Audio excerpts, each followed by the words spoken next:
चलिए, जय हिंद प्यारे बच्चों। मैं नितेश पाल, फोर्स डिफेंस एकेडमी की ऑनलाइन PYQ फिजिक्स सीरीज में आपका स्वागत करता हूं। हम प्रीवियस ईयर के क्वेश्चन सॉल्व कर रहे थे और आज मैं आपके लिए लेकर के आया हूं बच्चों 2019 का सेकंड पेपर हम चालू कर रहे हैं। आज 2019 का सेकंड पेपर फिजिक्स का हम डिस्कस करेंगे आज, ठीक है।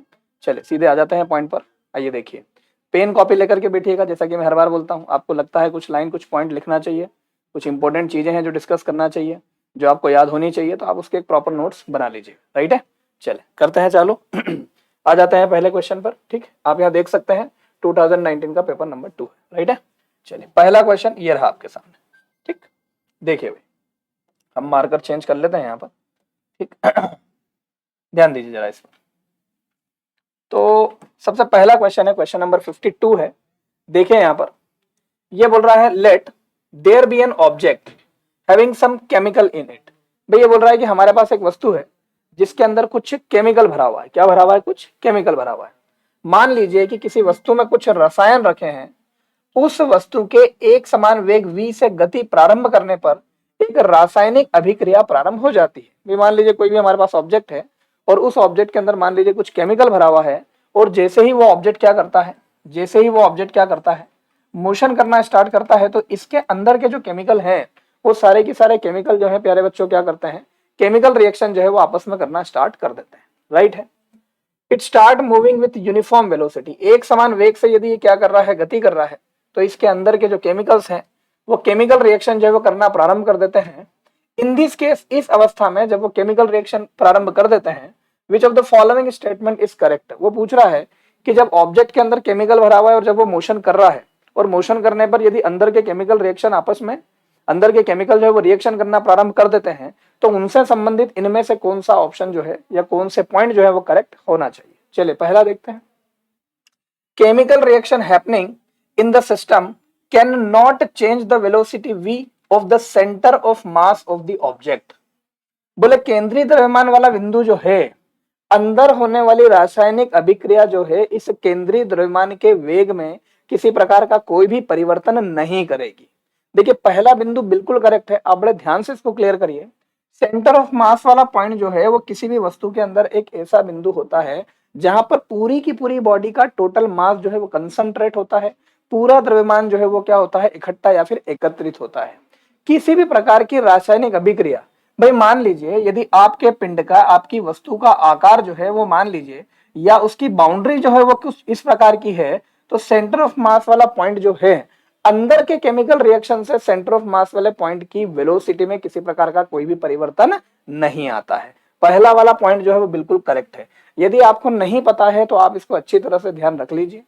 सेंटर ऑफ मास वाला पॉइंट जो है वो वेलोसिटी पर डिपेंड नहीं करता है, तो सेंटर ऑफ मास वाला पॉइंट केंद्रीय द्रव्यमान वाले बिंदु का वेग जो है वो परिवर्तित नहीं होगा। तो पहला वाला बिल्कुल करेक्ट है। दूसरा देखते हैं, chemical reaction happening in the system can not change the kinetic energy of the particle.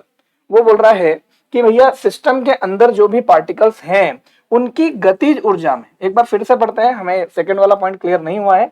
Chemical reaction happening in the system can not change kinetic energy of the particle inside with respect to the centre of mass of the object. वो बोल रहा है कि वस्तु के अंदर के जो पार्टिकल हैं उनकी गतिज ऊर्जा में भी किसी प्रकार का कोई भी परिवर्तन नहीं आएगा। बच्चों ध्यान रखो, यहाँ पर गतिज ऊर्जा जो होती है, काइनेटिक एनर्जी का जो फॉर्मूला होता है वो होता है हाफ mv²।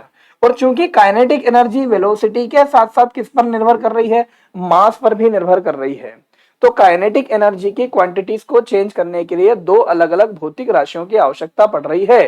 तो सिर्फ केंद्रीय द्रव्यमान के हिसाब से काइनेटिक एनर्जी को कांस्टेंट कर देना या यह बोल देना कि भाई उसके मान में कोई भी परिवर्तन नहीं आ रहा है, ये वाला लाइन जो है वो पूरी तरह से करेक्ट जो है वो नहीं होती है। तो पहला वाला बिंदु जो है वो तो बिल्कुल सही है कि सेंटर ऑफ मास वाला पॉइंट जो है, केंद्रीय द्रव्यमान वाला जो है, वो वेग पर निर्भर नहीं कर रहा है, इसलिए उसके वेग में कोई भी परिवर्तन नहीं आएगा। लेकिन दूसरा वाला पॉइंट जो है वो यहाँ पर क्या हो जाएगा, गलत हो जाएगा।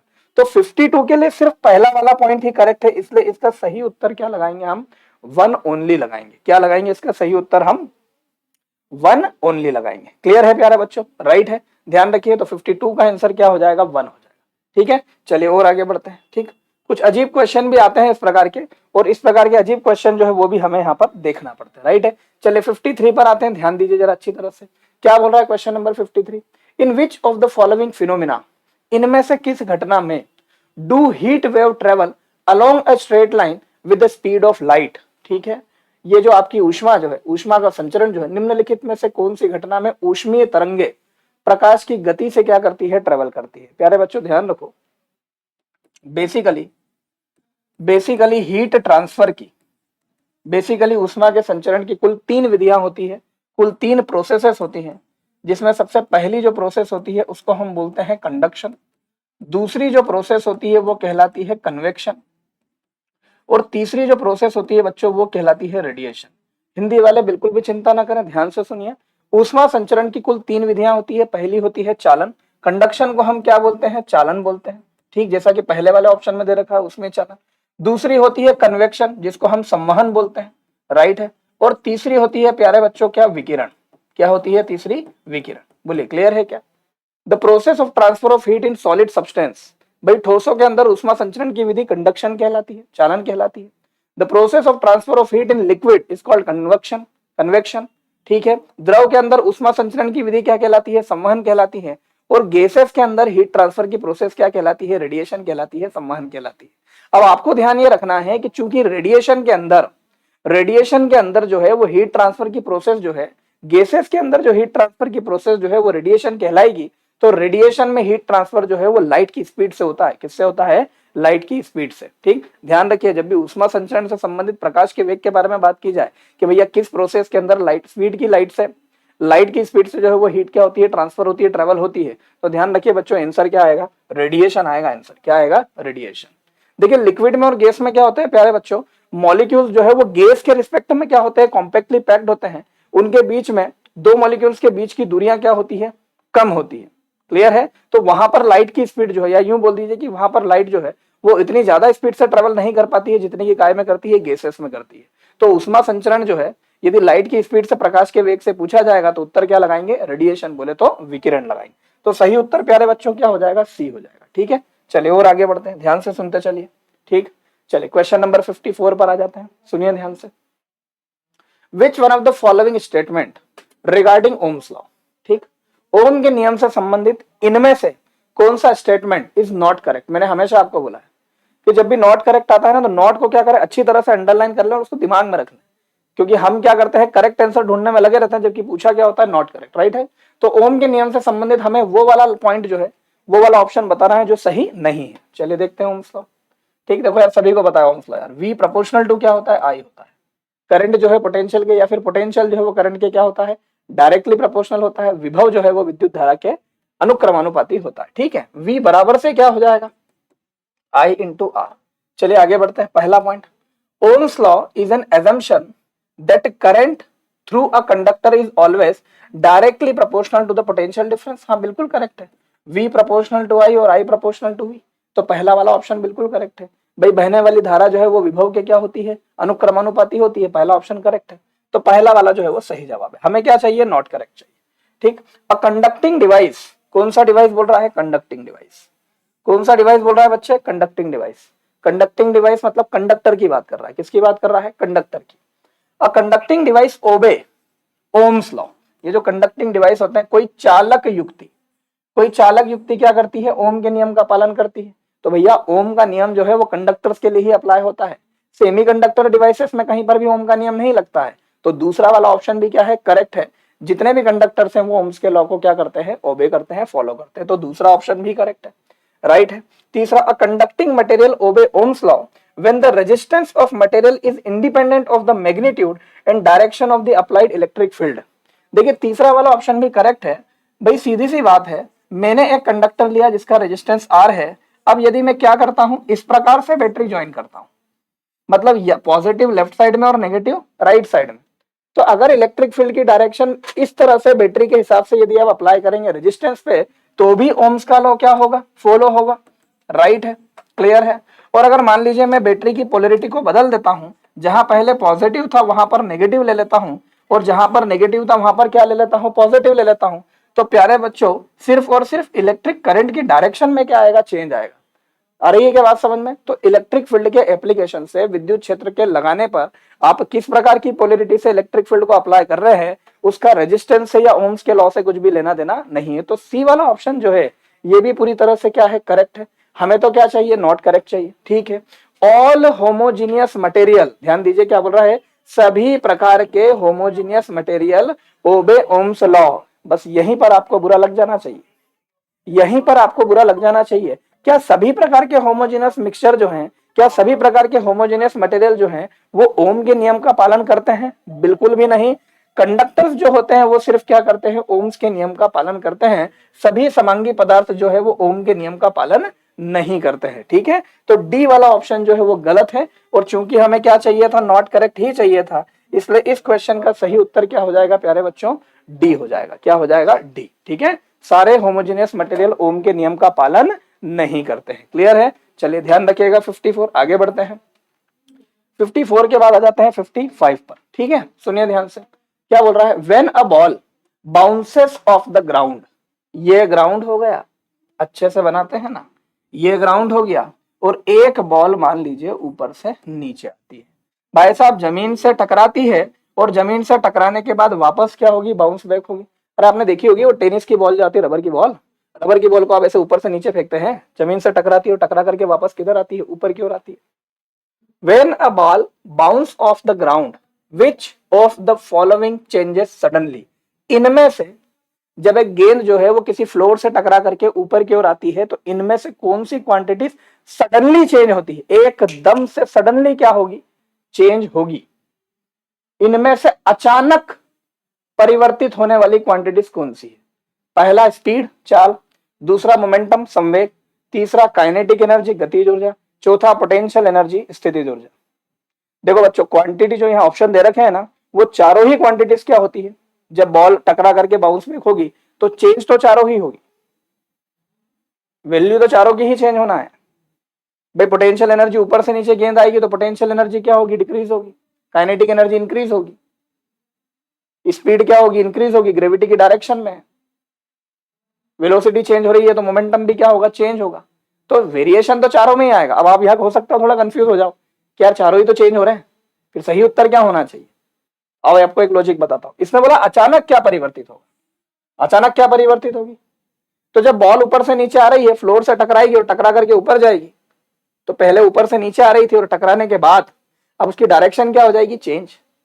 भाई अब नीचे से किधर जाएगी, ऊपर, तो डायरेक्शन चेंज हो जाएगी। और डायरेक्शन किसकी होती है, वेक्टर क्वांटिटी की होती है। किसकी होती है, वेक्टर की।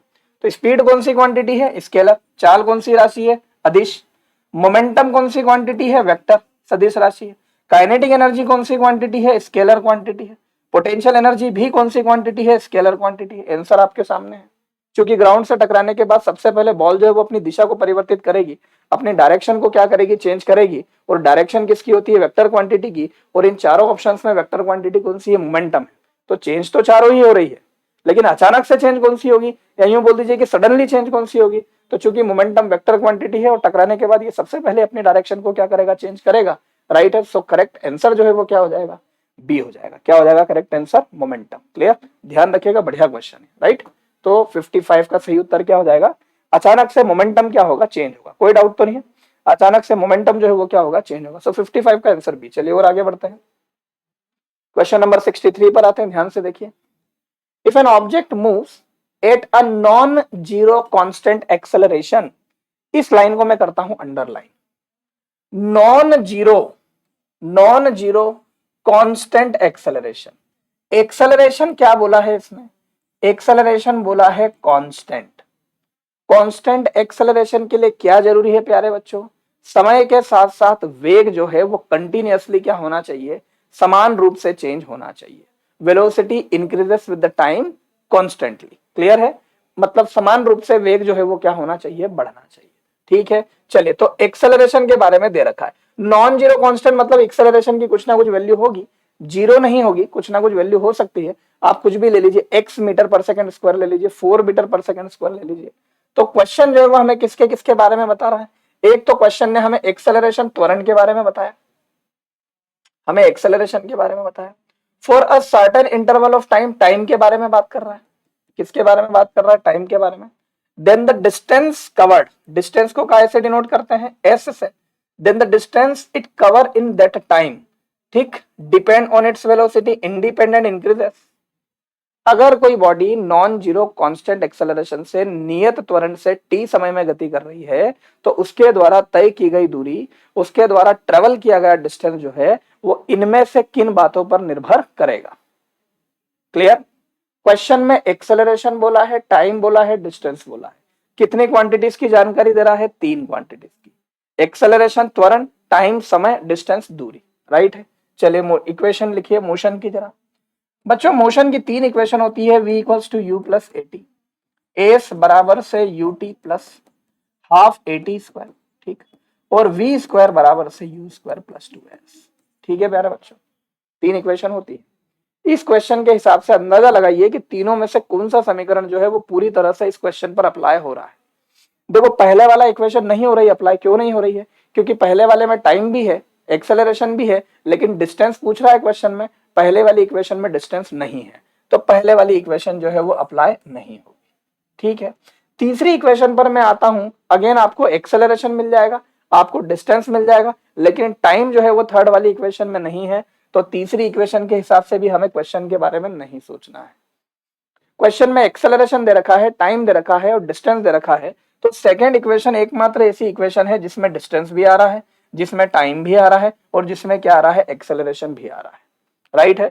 तो चूंकि मोशन की जो दूसरी इक्वेशन है वो खुद इक्वेशन ही काई की है? डिस्टेंस की है, जो कि एस बराबर से है यू टी प्लस क्या करें? Half a t square. बोलिए क्लियर है प्यारे बच्चों? एस क्या है? डिस्टेंस है, और आप देख रहे हैं कि डिस्टेंस किन किन चीजों पर डिपेंड कर रहा है? एक्सेलरेशन पे डिपेंड कर रहा है, टाइम पर डिपेंड कर रहा है, साथ ही साथ यू का मतलब क्या होता है? इनिशियल वेलोसिटी, प्रारंभिक वेग। तो डिस्टेंस किस पर निर्भर कर रहा है?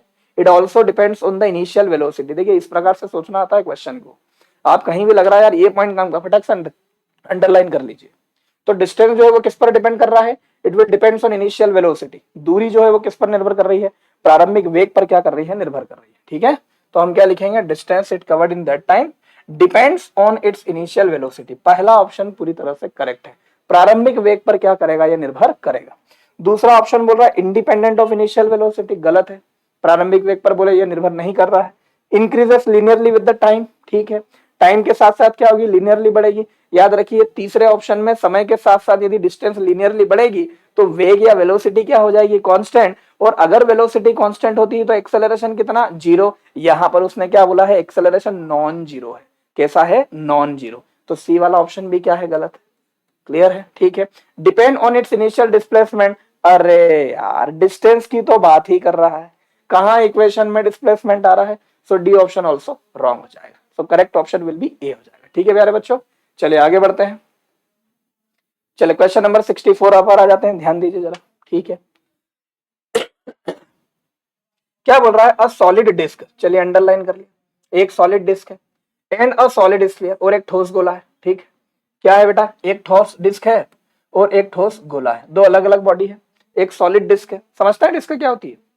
खाना खाने की जो हम घर में राउंड थाली यूज करते हैं ना, इसमें खाना रख के खाते हैं, राइट है, वो एक प्रकार की डिस्क होती है। और गोला समझते होंगे, बॉल, फुटबॉल, ये सब गोला है। हाँ, लेकिन वो खोखले होते हैं। यहाँ किसकी बात हो रही है? ठोस गोले की बात हो रही है। तो दो बॉडी है, एक डिस्क है और एक स्फीयर है, हैव द सेम मास। बच्चों दोनों का मास क्या है? सेम है। दोनों का मास क्या है? सेम है। रेडियस भी क्या है? त्रिज्या भी क्या है? दोनों के समान है। Which one has the higher moment of inertia about its centre of mass. ये पूछ रहे हैं कि डिस्क में से और गोले में से, दोनों में से किसका जड़त्व आघूर्ण मोमेंट ऑफ इनर्शिया क्या होता है? ज्यादा होता है। प्यारे बच्चों ध्यान रखो, कुछ मोमेंट ऑफ इनर्शिया फॉर्मूले आप अच्छी तरह से रट लेना, क्योंकि ये जो पेपर हम सॉल्व कर रहे हैं इसमें कम से कम 3 क्वेश्चन आपको मोमेंट ऑफ इनर्शिया से संबंधित मिल जाएंगे, रोटेशन मोशन से। मैं आपको यहाँ बता देता हूँ सीधे सीधे, ध्यान रखिए। रिंग का, सॉरी रिंग नहीं है, डिस्क की बात कर रहा है बच्चों। डिस्क का जो मोमेंट ऑफ इनर्शिया होता है, डिस्क का मोमेंट ऑफ इनर्शिया होता है mr² डिवाइडेड बाय 2। और किसी ठोस गोले का, सॉलिड स्फीयर का मोमेंट ऑफ इनर्शिया पूछा जाएगा तो सॉलिड स्फीयर का मोमेंट ऑफ इनर्शिया होता है 2/5 mr²। पूछा यही है कि किसका मोमेंट ऑफ इनर्शिया जो है वो क्या होना चाहिए? हायर होना चाहिए, अधिक होना चाहिए। तो आपको दिख रहा है कि डिस्क का मोमेंट ऑफ इनर्शिया क्या है? गोले के रिस्पेक्ट में क्या है? अधिक है, क्योंकि वो 1/2 है, 0.5 के टर्म में चला जाएगा, और ये 2/5 है, मतलब 0.4 के टर्म में चला जाएगा। तो किसका जड़त्व आघूर्ण अधिक है? डिस्क का जड़त्व आघूर्ण अधिक है। तो सही उत्तर क्या हो जाएगा? ए हो जाएगा। क्या हो जाएगा? सही उत्तर ए। ठीक है, करेक्ट आंसर ए लगाएंगे। ठीक, चलिए आगे बढ़ते हैं 64 के बाद। नेक्स्ट आता है 65 पर, ध्यान से सुनिए। बढ़िया फॉर्मूला बताऊंगा इस क्वेश्चन में, हाँ लिख लेना आप और याद कर लेना, उसको काम आएगा एग्जाम में, ठीक है। क्या बोल रहा है, two substances of densities rho 1 and rho 2। भाई दो अलग अलग सब्सटेंसेस हैं, उनके घनत्व दे रखे हैं, एक का घनत्व है रो 1, दूसरे का घनत्व कितना है रो 2, ठीक है। Are mixed in equal volume, दोनों को बराबर आयतन से क्या किया जाता है, मिक्स किया जाता है। जब दोनों के इक्वल वॉल्यूम को आपस में मिक्स किया जाता है तो इनकी रिलेटिव डेंसिटी, आपेक्षिक घनत्व जो है वो कितना है, कितना है, 4 है, ठीक है। क्या बोला है, दो अलग अलग डेंसिटीज के लिक्विड को इक्वल वॉल्यूम समान आयतन में क्या करा है, मिक्स करा है। ध्यान रखिए, ध्यान रखिए, जब भी वॉल्यूम इक्वल होगा, जब भी आयतन क्या होगा, इक्वल होगा, आयतन इक्वल होगा, तो दो अलग अलग डेंसिटीज का जब हम टोटल निकालेंगे, तो जब वॉल्यूम इक्वल होता है प्यारे बच्चों, तो टोटल डेंसिटी का फॉर्मूला होता है रो 1 plus rho 2 divided bye 2। Note कर लीजिएगा, क्या बोला मैंने, when volume will be same then the density of mixture of two liquids having densities rho 1 and rho 2 will be rho equals to rho 1 plus rho 2 divided by 2। जब volume समान होगा तब ये वाला फॉर्मूला हम यूज करेंगे। आप बोलोगे सर यहाँ तो रिलेटिव डेंसिटी बोल रखा, आपेक्षिक घनत्व बोल रखा है, तो प्यारे बच्चों एक बात बताओ, रिलेटिव डेंसिटी बराबर से क्या होता है, डेंसिटी ऑफ क्या लेते हैं हम, डेंसिटी ऑफ क्या लेते हैं, सब्सटेंस 4 डिग्री सेल्सियस पर, और सब्सटेंस की डेंसिटी को वाटर की डेंसिटी से क्या करते हैं, रिलेट करते हैं। बोलो करते हैं या नहीं करते हैं। तो relative density equals to density of substance divided by density of water. भाई साहब वाटर की डेंसिटी कितनी लेते हैं हम, 1 लेते हैं। तो अगर डिनोमिनेटर में 1 आ गया है तो रिलेटिव डेंसिटी मतलब बात क्या हो रही है, डेंसिटी ऑफ सब्सटेंस के बराबर ही है। सो डोंट बी कंफ्यूज्ड, ये जो मैंने रो लिखा है मिक्सचर का, ये ही क्या कहलाएगा इस केस में, रिलेटिव डेंसिटी जो है, आपने दो सेम वॉल्यूम को मिक्स करके जो भी मिक्सचर बनाया है ये उसकी रिलेटिव डेंसिटी के बराबर भी होगा, बराबर ही होगा। डोंट बी कंफ्यूज, फॉर्मूला ध्यान रखिए। तो जब वॉल्यूम सेम होगा तो टोटल डेंसिटी के लिए formula row 1 plus rho 2 by 2 है। अच्छा फिर क्या बोल रहा है आगे, फिर क्या बोल रहा है कि रो 1 और रो 2 इक्वल वॉल्यूम के साथ ऐड करते हैं तो मिक्सचर की डेंसिटी क्या आती है, 4। तो यहां पर हम फॉर्मूला मैंने बॉक्स कर दिया, आप लिख लेना। तो यहां पर वैल्यू दे रखी है 4, क्या हो जाएगा बच्चों, रो 1 प्लस रो 2 डिवाइडेड बाय कितना है 2। भाई साहब 2 को मल्टीप्लाई कर लीजिए बच्चों, 4 2 जा कितना हो जाएगा 8। तो आप देख रहे हैं कि रो 1 प्लस रो 2 की वैल्यू कितनी आ गई है 8, दोनों का एडिशन कितना आ गया है 8। आगे बढ़ते हैं, when they are mixed in equal masses. अब बोले इनको आयतन बराबर करने के बजाय यदि इनका बराबर द्रव्यमान लेकर के आपस में इनको क्या किया जाए, मिक्स किया जाए, तो वॉल्यूम जब इक्वल वॉल्यूम मिक्स करते हैं तब डेंसिटी का फॉर्मूला ये हो जाता है। और जब मासेस इक्वल हो और दोनों को आपस में मिक्स किया जाएगा, तो जब मास इक्वल होंगे, जब द्रव्यमान बराबर होंगे, ठीक, पूरा प्रॉपर लिख रहा हूं, आपको जरूरत पड़े आप जरूर फॉर्मूले लिख लीजिएगा। जब मासेस इक्वल होंगे तब मिक्सचर की डेंसिटी का फॉर्मूला होता है 2 rho 1 rho 2 divided by rho 1 plus rho 2। कितना होता है, 2 rho 1 rho 2 divided by rho 1 plus rho 2। तो बोले जब मासेस इक्वल है तब मिक्सचर की डेंसिटी या रिलेटिव डेंसिटी कितनी आ रही है, 3 आ रही है। So instead of rho mix हम क्या लिख देंगे, 3 लिख देंगे। ये हो गया 2 rho 1 rho 2 divided by rho 1 plus rho 2, ये निकाल रखा है आपने 8। चलिए पुट करिए प्यारे बच्चों, भाई साहब 8 3 जा कितना 24, और 2 से डिवाइड करेंगे तो रो 1 रो 2 कितना आ जाएगा, 12 आ जाएगा। तो आपने देखिए दोनों डेंसिटी का प्रोडक्ट निकाल लिया जो कि कितना आया, 12 आया। दोनों डेंसिटी का एडिशन निकाल लिया जो कि कितना आया, 8। अब आप एक काम करें, इनका सब्सट्रैक्शन भी फाइंड कर लें। चलिए सब्सट्रैक्शन के लिए एक फॉर्मूला बता रहा हूं, ध्यान रखिएगा, क्लियर है क्या। सब्सट्रैक्शन के लिए फॉर्मूला होगा rho 1 minus rho 2 is equals to under roots of, हम लिखते हैं रो 1 प्लस रो 2 का होल का स्क्वायर माइनस 4ac। यदि आपको प्रोडक्ट पता हो, यदि आपको एडिशन पता हो, then for finding the subtraction we will use the given formula, दिया गया सूत्र यूज करते हैं। यहाँ गलती से ac लिखा गया है, हम इसको लिख देंगे रो 1 और रो 2। बेटा रो 1 प्लस रो 2 जो है वो 8 जो है वो यहाँ पुट कर देना, रो 1 रो 2 जो 12 आया वो यहाँ पुट कर लेना, और रो 1 माइनस रो 2 सब्सट्रैक्शन निकाल लेना। और किसी भी एक इक्वेशन से रो 1 की वैल्यू निकाल करके जब आप दूसरी इक्वेशन में पुट करेंगे तो रो 1 और रो 2 का आंसर आएगा, रो 1 आ जाएगा 6 और रो 2 जो है वो आपका आ जाएगा कितना, रो 2 जो है वो आपका आ जाएगा कितना, 2। आप पूरी मेथड देखिए किस तरह से करना है, और ये याद रखिए फॉर्मूले, ये आगे यदि इस प्रकार का कोई क्वेश्चन आता है तो आपकी बड़ी हेल्प करेंगे। जब वॉल्यूम सेम हो then rho 1 plus rho 2 by 2, जब मासेस सेम हो then 2 rho 1 rho 2 divided by rho 1 plus rho 2। और इनकी आपस में इक्वेशन आप सॉल्व करके रो 1 और रो 2 फाइंड कर लीजिएगा, राइट है। ठीक, मैंने पूरा कर दिया यहाँ तक सॉल्व, क्लियर। तो रो 1 कितना आ जाएगा 6 और रो 2 कितना आ जाएगा 2 आ जाएगा, ध्यान रखिएगा, क्लियर है। तो 65 का सही उत्तर क्या आ जाएगा, ए आ जाएगा। क्या आ जाएगा प्यारे बच्चों, ए। ठीक, चलिए आगे बढ़ते हैं, 66 पर आ जाते हैं। It is very easy question, ये बड़ा सिंपल क्वेश्चन, सुनिए ध्यान से। A car start from Bangalore, भाई साहब कहां से चलती है, बेंगलोर से चलती है। कहां से चलती है, बेंगलोर से। ठीक, goes 50 kilometre in a straight line toward south, Bangalore से चलती है और दक्षिण दिशा की ओर बिल्कुल 50 किलोमीटर की दूरी तक कैसी चली जाती है, स्ट्रेट। ये रहा बेंगलोर। ठीक, दक्षिण दिशा में सीधी कैसी चली गई, 50 किलोमीटर की दूरी तक कैसी चली गई, स्ट्रेट चली गई। ठीक है, ये बेंगलोर है। ठीक, immediately turn around and return to Bangalore. कुछ याद आ गया, घर से निकले कुछ भूल गए, गाड़ी चलाने वाला घड़ी भूल गया अपनी, जैसे ही घड़ी बोला यहां से क्विक क्या करेगा, टर्न करेगा। और बच्चों क्वेश्चन बोल रहा है यहां से घूम करके वापस किधर आ जाता है, बेंगलोर। ध्यान रखिए, बेंगलोर से ही चलना स्टार्ट कर रहा है और वापस घूम फिर के किधर आ रहा है, बेंगलोर पर ही आ रहा है। मतलब इनिशियल पॉइंट भी क्या था, बेंगलोर, और फाइनल पॉइंट भी क्या था, बेंगलोर। मतलब डिस्प्लेसमेंट या विस्थापन पूछा जाएगा तो कितना हो जाएगा, 0। अभी हम देखेंगे क्वेश्चन में पूछ क्या रहा है, डिस्प्लेसमेंट या विस्थापन पूछा जाएगा तो कितना हो जाएगा, 0। आगे बढ़ते हैं, क्योंकि इनिशियल और फाइनल पॉइंट यदि सेम हो देन डिस्प्लेसमेंट या विस्थापन कितना हो जाता है, 0। ये पूछ रहा है the time taken for this round trip is 2 hours. भाई साहब जा करके पूरा घूम करके वापस आने में कितना टाइम लेता है, 2 घंटे का समय लग रहा है। कितने का समय लग रहा है, 2 घंटे का। The magnitude of the average velocity, औसत वेग का परिमाण पूछ रहा है। वो बोल रहा है राउंड ट्रिप करके जब बॉडी वापस आती है तो इनमें से मैग्नीट्यूड्स ऑफ एवरेज वेलोसिटी बोले तो औसत वेग का मान क्या होना चाहिए। वेरी सिंपल बेटा, एवरेज वेलोसिटी बराबर से फॉर्मूला होता है टोटल डिस्प्लेसमेंट डिवाइडेड बाय क्या हो जाएगा, टोटल टाइम। ठीक, total displacement divided by total time. औसत वेग बराबर से कुल विस्थापन बटे कुल समय। बेंगलोर से ही चला और घूमकर वापस बेंगलोर पर आ गया, विस्थापन कितना हो गया, 0। और अगर डिस्प्लेसमेंट 0 हो गया तो एवरेज वेलोसिटी भी कितनी हो गई, 0।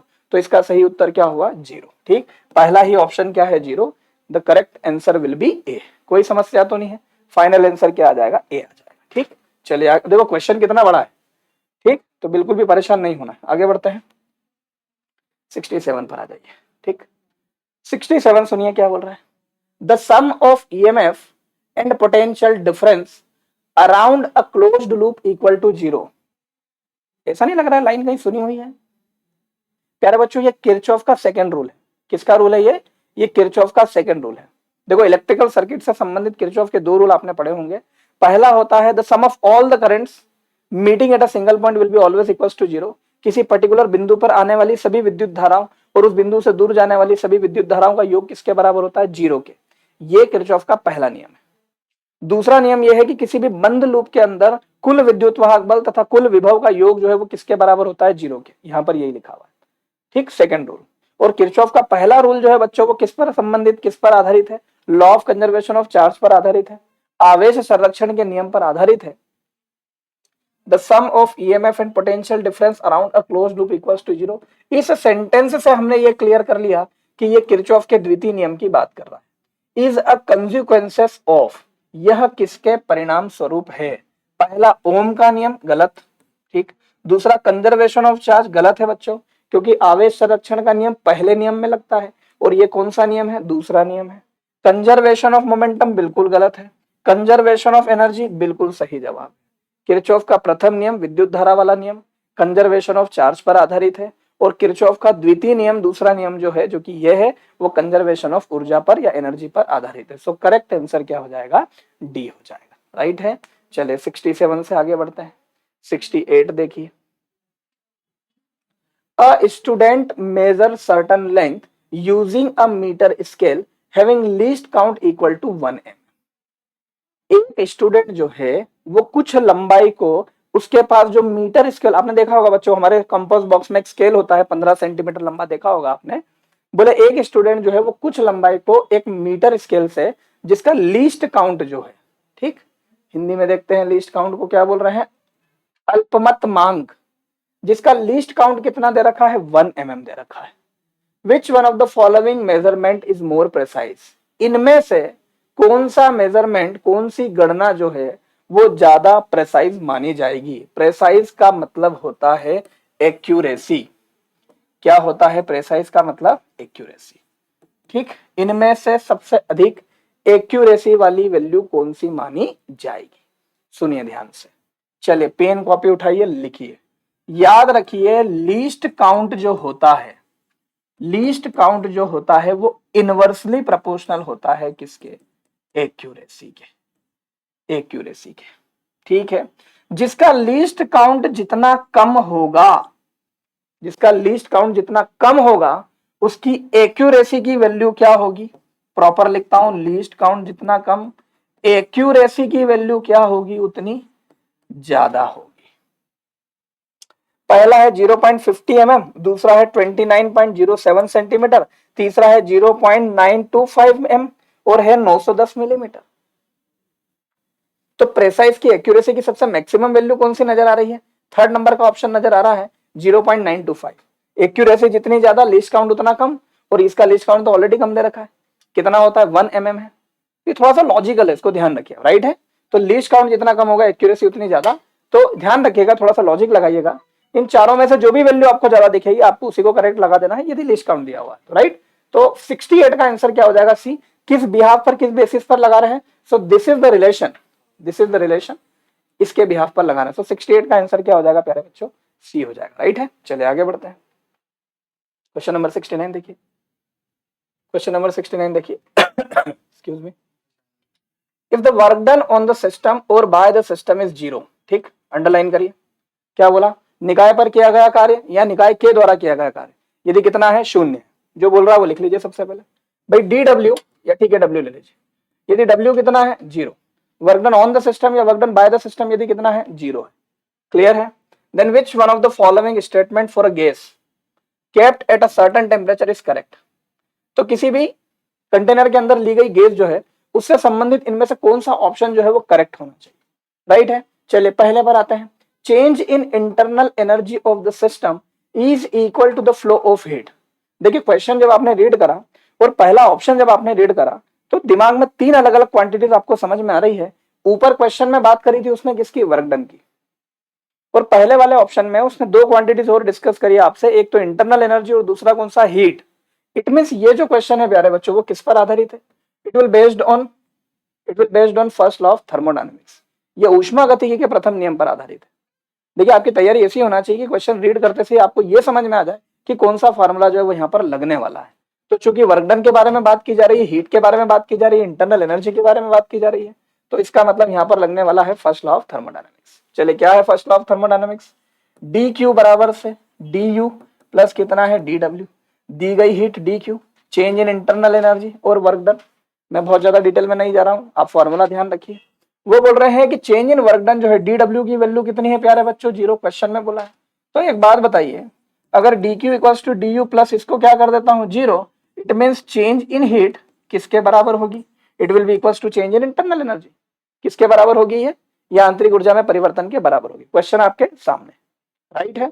तो change in internal energy of the system is equal to the flow of heat in और out of the system.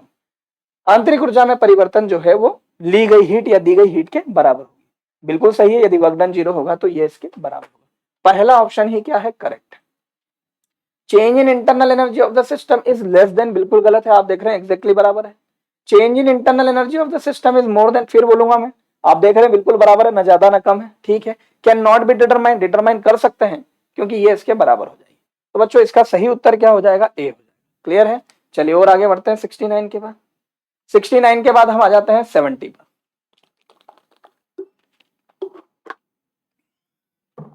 Question number 70। देखिए सर्किट तो आपको दिख ही रहा है प्यारे बच्चों, सर्किट दिख रहा है। मैं डायरेक्ट लास्ट वाली लाइन पढ़ता हूं। द टोटल इलेक्ट्रिकल रेजिस्टेंस, कुल प्रतिरोध in the given part of the electrical circuit, इस परिपथ का हमें निकालना है टोटल रेजिस्टेंस। चलो अटैक करते हैं। 2 ओम, 4 ओम, 8 ओम, तीनों आपस में काय में है? पैरेलल में। काय में है? पैरेलल में। सबसे पहले इनका इक्विवेलेंट रेजिस्टेंस निकालिए।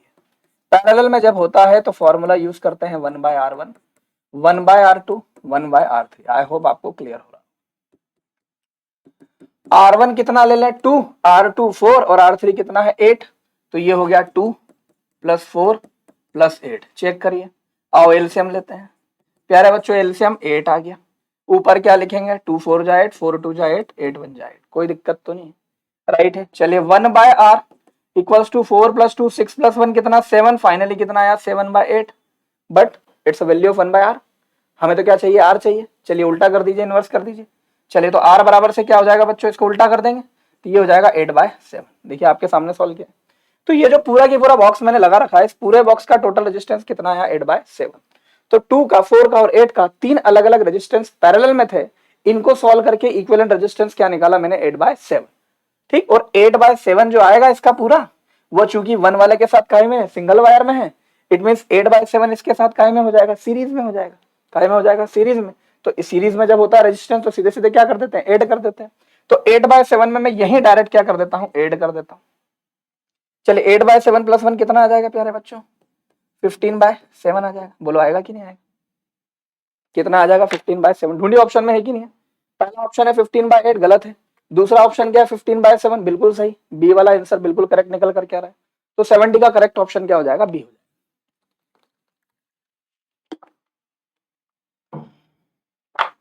चलिए आगे बढ़ते हैं, क्वेश्चन नंबर 71 पर आते हैं, या नेक्स्ट क्वेश्चन पर आते हैं। क्वेश्चन नंबर 71 देखिए,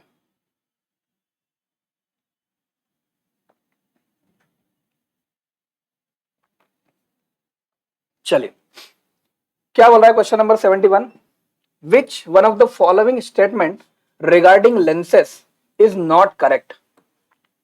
देखिए लेंस जो है वो मेंशन नहीं कर रहा है क्वेश्चन में, भाई ये कॉन्वेक्स भी हो सकता है, ये कॉन्केव भी हो सकता है, वो हमें ऑप्शन के हिसाब से क्लियर करना पड़ेगा। बोल रहा है इनमें से लेंसों से संबंधित, लेंस से रिलेटेड कौन सा ऑप्शन जो है वो करेक्ट नहीं है, नॉट करेक्ट, जरूर अंडरलाइन करें, राइट। पहला, अ कॉन्वेक्स लेंस प्रोड्यूसेस। देखिए लेंस के बारे में एक बात क्लियर कर दूं, ऑप्शन रीड करने से पहले समझ लीजिए, अगर लेंस कॉन्वेक्स है then it will forms real as well as virtual image. भाई साहब कॉन्वेक्स लेंस जो है, उत्तल लेंस जो है वो रियल इमेज भी बनाता है, वर्चुअल इमेज भी बनाता है। लेकिन अगर कॉन्केव लेंस होगा, अगर अवतल लेंस होगा, तो अवतल लेंस जो है इट विल फॉर्म ओनली, कैसी इमेज बनाएगा, ये सिर्फ वर्चुअल और इरेक्ट इमेज बनाता है। कॉन्वेक्स लेंस दोनों प्रकार की इमेजेस बनाता है, but concave lens only forms virtual, erect and small size image. अब हम ऑप्शन रीड करते हैं, अब मजा आएगा ऑप्शन पढ़ने में। चलिए पहला क्या बोल रहा है, a convex lens produce both real and virtual, बिल्कुल सही है, हमें नॉट करेक्ट चाहिए, राइट है। A concave lens produces both real and virtual image, clear करिए, क्या बताया था अभी, अवतल लेंस सिर्फ क्या करता है, आभासी प्रतिबिंब बनाता है। It can never form real image, ये कभी भी वास्तविक और उल्टा प्रतिबिंब नहीं बनाएगा। तो दूसरा ऑप्शन ही क्या है, गलत है। क्वेश्चन में नॉट करेक्ट ही पूछा था, तो सही उत्तर क्या होगा प्यारे बच्चों, बी लगाएंगे। क्या लगाएंगे, बी लगाएंगे। ठीक है, फिर convex lens can produce image equal to greater than small, बिल्कुल हो सकता है भाई। कॉन्वेक्स लेंस तो बड़ी छोटी सेम साइज की तीनों इमेज बनाता है, सी वाला ऑप्शन करेक्ट है। Concave lens always produces images smaller than size of object, ये भी मैंने आपको बताया कि भाई कॉन्केव लेंस वर्चुअल इमेज तो बनाता है, बट बनने वाले प्रतिबिंब का साइज जो है वो हमेशा वस्तु के आकार से कैसा होता है, छोटा होता है। तो डी ऑप्शन भी क्या है, करेक्ट है। लेकिन क्वेश्चन में चूंकि नॉट करेक्ट पूछा है, उसके हिसाब से बी आंसर क्या लगाएंगे, करेक्ट लगाएंगे, राइट है। तो 71 का सही उत्तर बी हो जाएगा। चलिए और स्पीड से बढ़ते हैं आगे। क्वेश्चन नंबर 72, स्टार लगाइए, ये तीसरी बार रिपीट हुआ है, राइट। बढ़िया क्वेश्चन है, सुनिए ध्यान से। 10 gram of ice eight -10 degree Celsius is mixed with 10 gram of water at 0 degree Celsius. 10 gram ice का टुकड़ा है जिसका इनिशियल टेम्परेचर था -10 डिग्री सेल्सियस, उठा करके 10 ग्राम पानी के अंदर डाला। चलो क्या होगा, दो अलग अलग चीजें होंगी। जब 10 ग्राम आइस के टुकड़े को पानी के अंदर डालेंगे तो सबसे पहले वो अपनी वाटर के अंदर जाकर के वहां से कुछ हीट क्या करेगा, गेन करेगा। दूसरी बार जब वो पानी के अंदर जाएगा तो वो अपनी स्टेट, अपनी स्थिति में क्या लाएगा, परिवर्तन लाएगा। देखा होगा आपने, बर्फ को पानी में डालते हैं, कुछ समय बाद मेल्ट हो जाती है, वो भी काय में बदल जाती है, वाटर में बदल जाती है। तो 10 gram of ice -10 degree Celsius पर लिया है, 10 ग्राम पानी के साथ 0 डिग्री सेल्सियस पे मिक्स किया है, मैं ये क्वेश्चन थोड़ा सा आराम से बोलता हूँ, बढ़िया क्वेश्चन है, आपको समझ में आना चाहिए, इसलिए मैं थोड़ा सा इसमें रुक करके बात करूंगा। ठीक है, the amount of heat required to raise the temperature of mixture. अब आपने बर्फ को पानी के अंदर डाल दिया है, एक मिक्सचर तैयार हो गया है, आखिरी में उस मिक्सचर का टेम्परेचर दे रखा है 10 डिग्री सेल्सियस, और हमें क्या करना है, अमाउंट ऑफ हीट रिक्वायर्ड, हमें हरिओम राधे राधे, हमें वो हीट निकालनी है, हमें वो हीट निकालनी है, राइट है, जो इस पूरे मिक्सचर का टेम्परेचर क्या करेगी, 10 डिग्री सेल्सियस से बढ़ाएगी। चलिए स्टेप बाय स्टेप चलते हैं। एक काम करिए, सबसे पहले जब आपने 10 ग्राम आइस को -10 डिग्री सेल्सियस पे 10 ग्राम वाटर के अंदर डाला है, तब हम देखते हैं कि ये अंदर जाकर के कुल कितनी हीट जो है वो गेन करता है। The amount of heat required for raising the temperature of the ice. मैंने बोला आराम से समझिएगा। सबसे पहले स्टेप में हम क्या कर रहे हैं, यहां मैं लिख रहा हूं Q1। Q1 क्या निकाल रहा हूं, मैं आइस के द्वारा ग्रहण की गई वो हीट ले रहा हूं जो मैंने आइस को पानी के अंदर डालने के बाद उस आइस के टुकड़े ने गेन की हुई थी, राइट है। चले क्या फॉर्मूला होता है बेटा हीट का, Q1 बराबर से MC क्या लिखेंगे, डी थीटा। चलिए आइस की बात कर रहे हैं तो मास किसका, आइस का, स्पेसिफिक हीट किसकी, आइस की, delta theta temperature difference, right है। चलिए करते हैं सॉल्व, ठीक है। तो Q1 बराबर से मास कितना है आइस का, 10 ग्राम है, द्रव्यमान कितना है, 10 ग्राम है। बेटा आइस की स्पेसिफिक हीट कितनी होती है, 0.5 होती है। टेम्परेचर डिफरेंस देखिए, तो वाटर का टेम्परेचर कितना था बच्चों, 0 डिग्री सेल्सियस, बर्फ का टेम्परेचर कितना था, -10 डिग्री सेल्सियस। तो ताप में परिवर्तन मतलब 0 माइनस, और ऑलरेडी टेम्परेचर आइस का काय में है, माइनस में, बोलो राइट है क्या। ब्रैकेट ओपन करेंगे तो माइनस माइनस क्या हो जाएगा, प्लस हो जाएगा।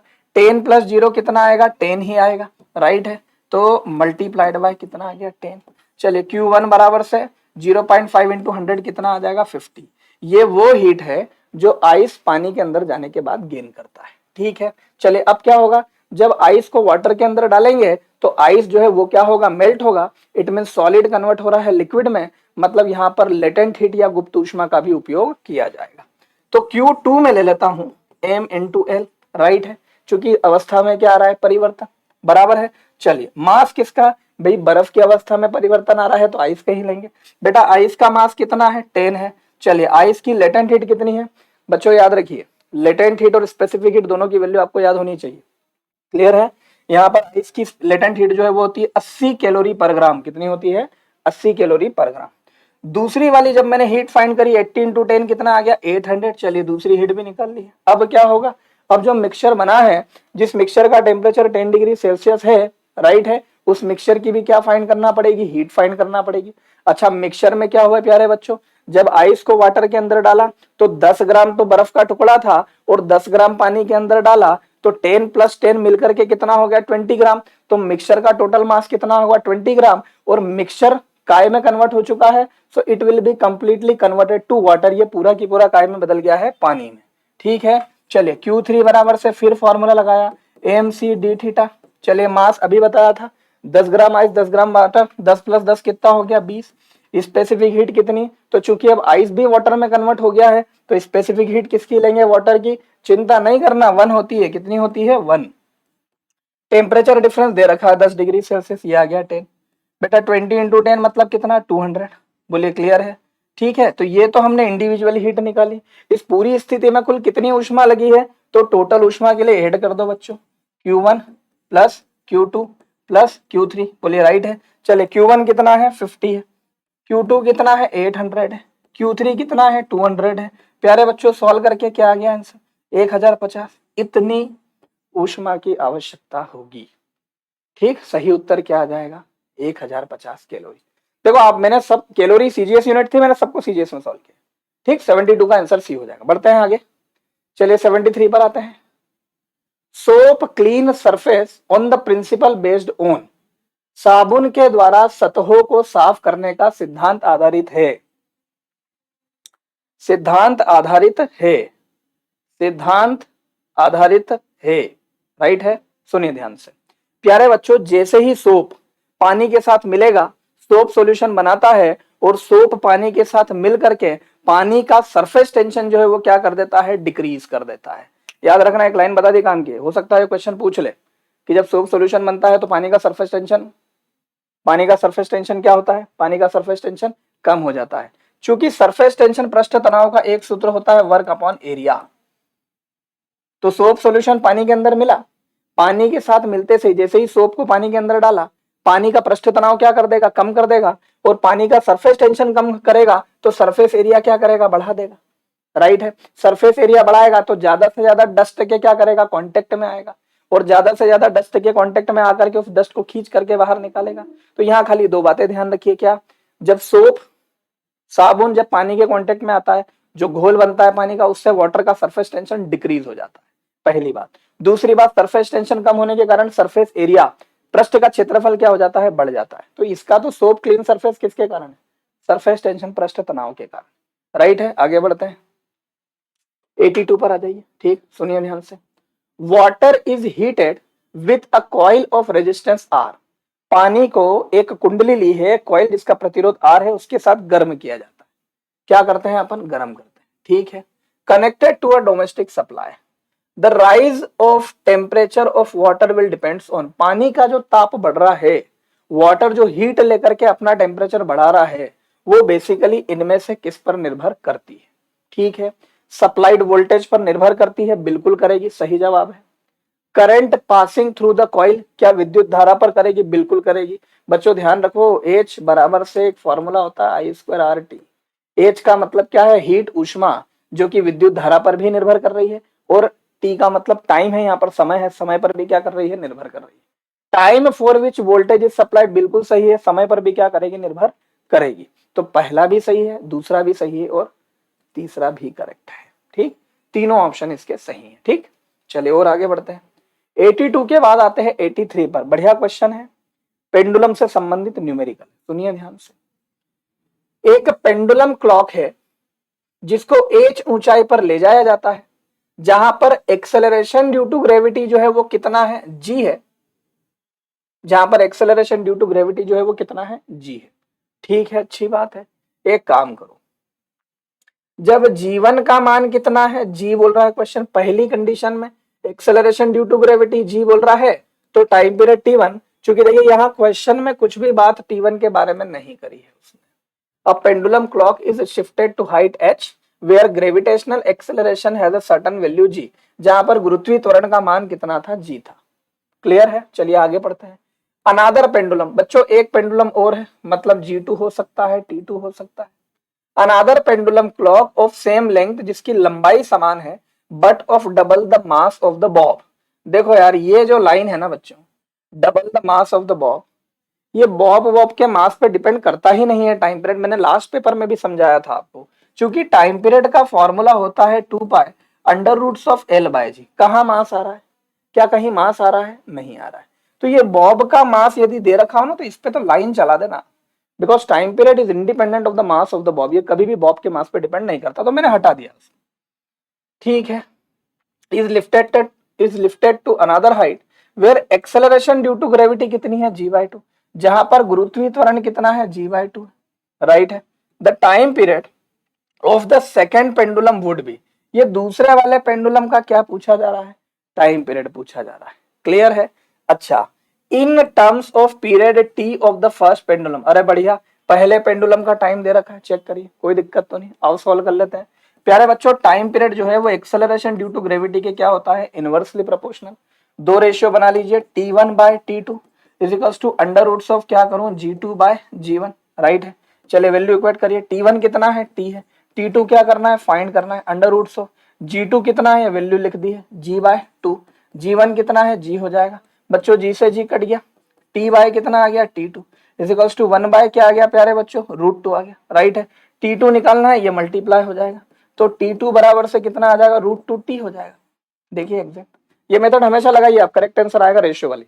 डाटा जरूर लिखिए और अप्लाई करिए, करेक्ट आंसर आएगा, बिल्कुल भी गलत नहीं आएगा। राइट है, तो सही उत्तर क्या आ गया, √2T। क्या है सही उत्तर, √2T। क्लियर है, ठीक, ध्यान रखिए। चलिए आगे बढ़ते हैं 83 के बाद। 83 के बाद आते हैं 84 पर। ठीक है, मैं बहुत ज्यादा टाइम नहीं दूंगा इस क्वेश्चन पर, क्योंकि हम लगातार हर पेपर में इस बारे में बात कर रहे हैं। The loudness of sound depend upon, ध्वनि की प्रबलता इनमें से किस पर निर्भर करती है। याद रखिए, लाउडनेस का सीधा सीधा संबंध जो है वो किससे है, एम्पलीट्यूड से है, या फिर आयाम से। प्रबलता सीधे सीधे किससे संबंधित है? आयाम से। Velocity of sound wave in the medium, गलत। Amplitudes of the sound wave, बिल्कुल सही। Frequency of the sound wave, बच्चों आवृत्ति पर तो पिच निर्भर करती है। क्या निर्भर करती है? पिच। यदि तारत्व होता तो हम सी लगाते। ठीक, frequency and velocity of sound, गलत। क्या आ जाएगा उत्तर? Amplitudes of the sound wave. ठीक, चलिए आगे बढ़ते हैं। 85 देखिए। Two bodies of mass m each, दो वस्तुएं हैं, प्रत्येक का द्रव्यमान कितना दे रखा है बच्चों? m दे रखा है। ठीक है, प्रत्येक का द्रव्यमान m1 बराबर से m2 बराबर से m। देखिए ये लिखिए, ये लिखिए बच्चों, ये बड़े काम का है। क्वेश्चन को रीड करते सही लिखना है। ठीक, दो वस्तुओं का, दोनों का द्रव्यमान m है, r placed r distance apart. ठीक है, दोनों वस्तुएं जो है वो r दूरी पर रखी हुई। ठीक है, in another system to bodies of masses 2m each, प्रत्येक का द्रव्यमान कितना है? 2m है। ठीक है, r placed r/2 distance apart, द्रव्यमान डबल कर दिए हैं पहले के रिस्पेक्ट में, और दोनों के बीच की डिस्टेंस को कम कर दिया है, आधा कर दिया है। ठीक है, if F be the gravitational force between the bodies in the first system, यदि पहले सिस्टम में कब?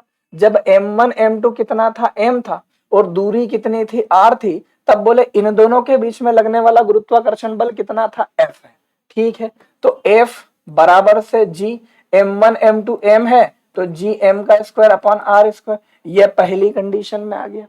दूसरी कंडीशन में F2 ले लेते हैं, G बेटा m1 m2। दूसरी कंडीशन में उसने बोला दोनों के मास को डबल कर दिया है, तो m1 की जगह पे भी क्या आएगा? 2m, और m2 की जगह पे भी क्या आएगा? 2m। अच्छा, डिस्टेंस बच्चों क्या कर दी है? देखिए r/2 कर दी है, तो r/2 का क्या लिखेंगे? स्क्वायर लिखेंगे। तो 2 2 जा कितना हो गया? 4, और r/2 का स्क्वायर कितना हो जाएगा? r/4। तो बच्चों ऊपर कितना आ रहा है? ऊपर आ रहा है 4g, m इंटू एम कितना है? m स्क्वायर, और नीचे r स्क्वायर बाय कितना है? 4, और नीचे का 4 ऊपर शिफ्ट हो जाएगा। प्यारे बच्चों 4 इंटू 4 कितना हो गया? 16। तो देखो 16 क्या हो गया? G M square divided by कितना है? r square. अरे भैया G M square by R square किसकी वैल्यू थी? F1 की, तो G M square by R square की जगह पे क्या लिख देंगे? F1, और F1 भी दे रखा है कितना है? F, तो इस पूरे की जगह पर F आ जाएगा। तो F2 बराबर से हो जाएगा 16F, तो 16 गुना हो जाएगा। कितने गुना हो जाएगा? 16 गुना। मैं देखिए इसको डायरेक्ट भी कर सकता हूं, लेकिन आपको समझ में आया इसलिए मैं पूरा कर रहा हूं। So final answer will B कितना है? 16F। कितना है? 16F। ठीक, चलिए और आगे बढ़ते हैं, जल्दी ही खत्म होने वाला है। आओ देखते हैं क्वेश्चन नंबर 86 देखिए। लाइट रे move in a straight line, एक प्रकाश किरण जो है वो बिल्कुल सीधी रेखा में गमन कर रही है, but through an optical fibre. अच्छा, प्रकाशीय तंतु, ऑप्टिकल फाइबर, जो कि पूर्ण आंतरिक परावर्तन के सिद्धांत पर काम करता है, टोटल इंटरनल रिफ्लेक्शन के सिद्धांत पर कार्य करता है। ठीक है, तो एक प्रकाश किरण जो है स्ट्रेट लाइन में ट्रेवल करती है, लेकिन किसी ऑप्टिकल फाइबर में जब ये जाती है, they can move in any type of zigzag path. जैसे ही ये किसी प्रकाशीय तंतु के अंदर प्रवेश करती है, अंदर जाते से ही ये अलग प्रकार के, अजीब प्रकार के जिगजैग पाथ में मोशन करना चालू कर देती है। ठीक है, बिकॉज, क्योंकि the holes through the fibre are extremely fine. देखिए जो आपका ऑप्टिकल फाइबर होता है उसका होल्स एक्सट्रीमली फाइन तो होता है, बट लाइट रे के जिगजैग पाथ के लिए वो रिस्पॉन्सिबल नहीं होता है। तो पहला तो कट कर देते हैं। Light ray are absorbed at the entry and relieved at the exit end of the fibre. हमेशा ध्यान रखिए, टोटल इंटरनल रिफ्लेक्शन में किसी प्रकार की कोई भी एनर्जी लाइट रे का एब्जॉर्प्शन नहीं होता है। जितना सिग्नल, जितनी एनर्जी का सिग्नल इंटर करता है, उतनी ही एनर्जी का सिग्नल जो है वो पूरी तरह से बाहर आता है। राइट है, तो बच्चों बी ऑप्शन भी क्या हो जाएगा? गलत हो जाएगा। स्कैटरिंग ऑफ लाइट मैंने अभी क्लियर करा आपको कि optical fibre will be based on total internal reflection, पूर्ण आंतरिक परावर्तन के सिद्धांत पर काम कर रहा है, वहां पर स्कैटरिंग का कुछ भी लेना देना नहीं है। ठीक है, सी ऑप्शन गलत हो जाएगा। Successive total internal reflection, very good, ये वही तो है जिसकी हमें तलाश थी। ठीक, क्या हो जाएगा? Total internal reflection. तो ऑप्टिकल फाइबर में जो घटना होती है, जो फिनोमेना होता है, वो होता है पूर्ण आंतरिक परावर्तन। तो सक्सेसिव टोटल इंटरनल रिफ्लेक्शन अकर बिल्कुल होता है। Correct option will B D हो जाएगा। राइट है, ठीक, ध्यान रखिए। सो 86 का सही जवाब क्या होगा प्यारे बच्चों? डी हो जाएगा। ठीक है, चलिए और आगे बढ़ते हैं। क्वेश्चन नंबर 96 पर आ जाते हैं। बड़ा ही सिंपल क्वेश्चन है, ये हमने लास्ट के पेपर में और उसके लास्ट पेपर में भी डिस्कस किया था। चलिए पढ़ते हैं क्या है question. Compare to audible sound, compared to audible sound waves, ultrasound wave have। देखिए ऑडिबल साउंड की फ्रीक्वेंसी की जो रेंज है वो हम सभी को पता है, it will lie in between 20 hertz to 20,000 hertz. Clear. और अल्ट्रासाउंड तो उसे कहा जाएगा जिसकी फ्रीक्वेंसी ग्रेटर देन क्या होगी, 20,000 हर्ट्ज होगी। क्या होगी, ग्रेटर देन 20,000 हर्ट्ज। भाई 20 हर्ट्ज से कम है तो इंफ्रासोनिक, और 20,000 हर्ट्ज से ज्यादा है तो अल्ट्रासोनिक या अल्ट्रासाउंड। ठीक है। तो हायर स्पीड गलत, हायर फ्रीक्वेंसी बिल्कुल सही है, longer wavelength wrong, because frequency high हो जाएगी तो वेवलेंथ क्या हो जाएगी, कम हो जाएगी। राइट है। Both higher speed and frequency नहीं, खाली फ्रीक्वेंसी चेंज करती है, ध्यान रखिएगा।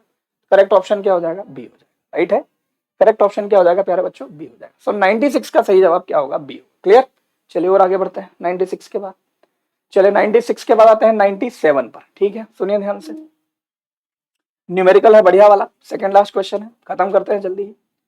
अ rigid body of mass 2 kilogram. देखिए मैंने आपको हमेशा बोला है बच्चों कि ये डाटा लिखने की आदत आप में होनी चाहिए, उससे हम जब फॉर्मूला अप्लाई करते हैं तो हमें क्लियर हो जाता है कि किस क्वांटिटीज की वैल्यू गिवन है और क्या यूज करना है।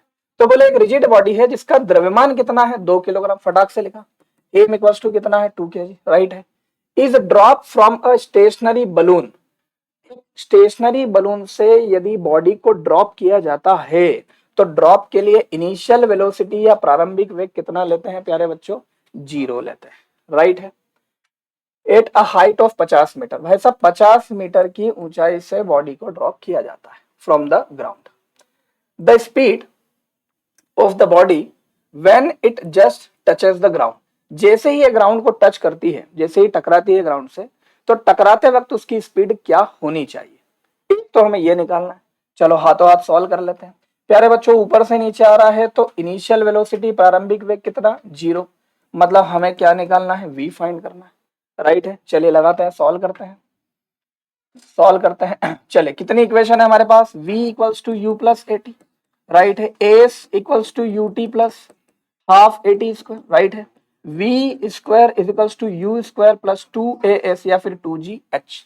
चूंकि टाइम के बारे में कोई बात नहीं की जा रही है, so I think third equation will be correct. ज्यादा बढ़िया इक्वेशन जो है वो कौन सी हो जाएगी, थर्ड हो जाएगी। राइट है। चलिए लगाते हैं थर्ड इक्वेशन, स्पीड से करते हैं जरा। v स्क्वायर इक्वल्स टू कितना है, u स्क्वायर प्लस क्या करेंगे, 2gh। राइट है।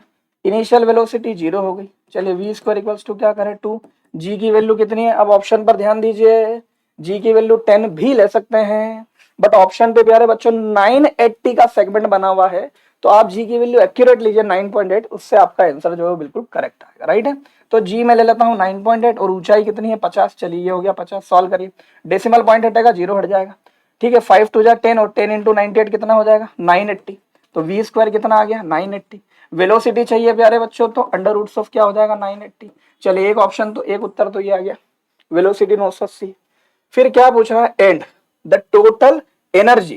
भाई एक तो वेलोसिटी फाइंड करनी थी, दूसरी क्या फाइंड करना थी, जब ग्राउंड से टच कर रही है, टकरा रही है, तब निकालनी है टोटल एनर्जी। ध्यान रखिए, जब कोई बॉडी ऊपर से नीचे आती है तो पोटेंशियल एनर्जी का कन्वर्जन होता है काइनेटिक एनर्जी में, और जैसे ही ये ग्राउंड को टच करती है तो पोटेंशियल एनर्जी कंप्लीटली 0 हो जाती है, और वहां पर उसकी टोटल एनर्जी जो है वो एग्जैक्टली किसके बराबर हो जाती है, काइनेटिक एनर्जी के बराबर हो जाती है। तो अगर आपको यहाँ पर पूछ रहा है कि what will be the total energy, तो इस कंसेप्ट के हिसाब से टोटल एनर्जी बराबर से काइनेटिक प्लस क्या होगा, potential, and when it just touches the ground then at that point their potential energy will be 0। भाई स्थितिज ऊर्जा कितनी हो गई, 0।